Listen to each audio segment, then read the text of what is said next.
was the worst of times. It was the worst of times. It was the age of foolishness. It was the age of foolishness. It was the epoch of incredulity. It was the, I'm sure you get the point by now. I'm Steve Green, and this is Trifecta's Tale of Two Presidents. So let's bring on Scott Ott and special guest Tammy Bruce and see just what the dickens I mean by all this. I have two, count them, two foreign policy stories for you. And they're glaring in their differences, so glaring that you might think we have not one, but two presidents conducting our affairs for us. Now, the first story is the one making all the headlines, and I'm referring, of course, to Russia's surprisingly swift and, well, just plain surprising occupation of Ukraine's strategically vital Crimea Peninsula. Scott, I would argue that American fecklessness might be partly to blame. Now, it started with President Bush's non-response to Russia's invasion of Georgia in 2008, but reached new lows with President Obama's weakness in Libya, in Syria, his pullback from Iraq, his non-surge in Afghanistan, his willingness to just get walked all over by various dictators and brutes. It's gotten so bad, in fact, that even the Washington Post's editorial board said that Obama's foreign policy is based on fantasy, their exact words. What do you say, Scott? Well, everybody needs a rich fantasy life. I mean, what's wrong with that? Who are we to judge? Yeah, I think the sticky part of criticizing President Obama with regard to the Russian actions in the Ukraine right now is what you said. It's President Bush's reactions to their encroachment into Georgia.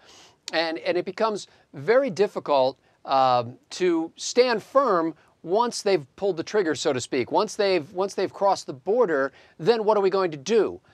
Do we really intend to send troops in? I don't think anybody intends to do that.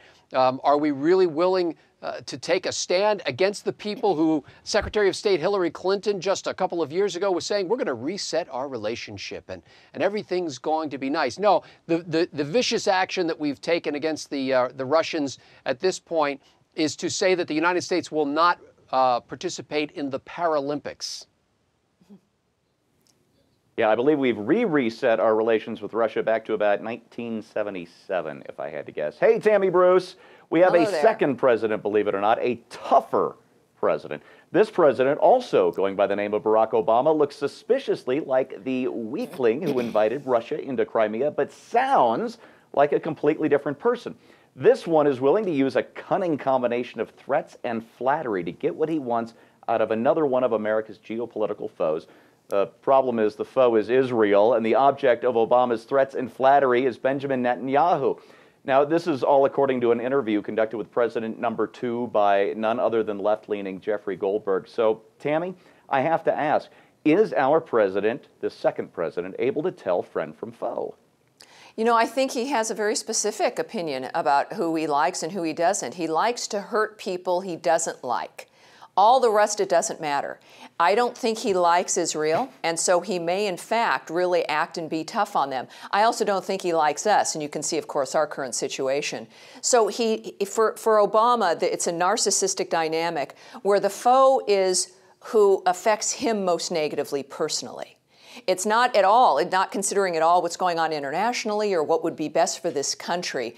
It's about what Obama wants and what his personal mission is, and now we're seeing the results of that. Now, at the same time, he may want to frighten Israel, but even Israel's affected by this bizarre behavior of Obama internationally otherwise.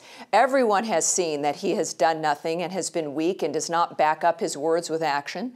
And so Netanyahu is making it also very clear after their meeting that his commitment is to making sure Israel stays safe. Nobody, and this is of course a problem for humanity at large right now on the planet, takes Barack Obama seriously, and that includes Israel. 3 more years, folks. And you know what? Believe it or not, we now have a third president, lucky us. Actually, it's only 2 more years, isn't it? This new president isn't the one who plays nice with dictator or plays rough with our friends. This president is a peacemaker, believe it or not. Now, you might not remember, but the Soviet Union and Communist China had a bit of a falling out in the 1960s. Things got so bad, they even fought a brief border war in '69, which left 200 or 300 dead on both sides. And that wasn't the first or the last time these two great nations nearly came to blows. But not today. Today, China and Russia have put aside their vast and historical differences to stand together as one and their common agreement that what Russia is doing to Ukraine is just right and just swell. Or as I like to say, Oceania has always been at peace with East Asia. For Tammy Bruce and Scott Ott, I'm Steve Green.